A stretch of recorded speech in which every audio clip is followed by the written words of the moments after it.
ما تعرفش حوار الأستاذ مرتضى منصور والحاج رجب بحة، أنا أقولك هل علينا الأستاذ مرتضى منصور بحوار جديد. جاب صورة واحد من قرية إدسا تبع الفيوم وقال ده ساب الأهلي إنه هو كسب بطولة أفريقيا وكمان كسب الزمالك 4-1.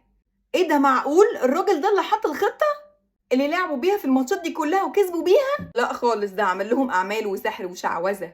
اتفرج على الفيديو ده ودماغي عملت ايرور. يا أستاذ مرتضى ده حضرتك كنت قاضي، يعني مش واحد مش متعلم بيقول الكلام ده.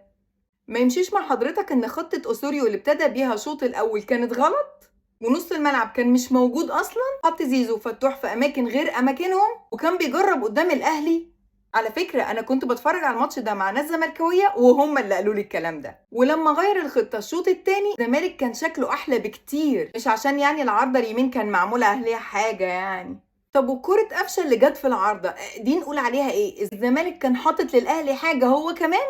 الحاج رجب بحة طلع واتكلم وقال أنا عمري ما شفت الكابتن سيد عبد الحفيظ أصلا، وانا هرفع قضية علشان اخد بيها حقي عشان انا اتشهر بيا، ولو كنت بعرف اعمل الكلام ده ما كانش ده بقى حالي. انا اصلا بشتغل عامل بناء والعيشة اللي انا عايشها محدش يرضى بيها.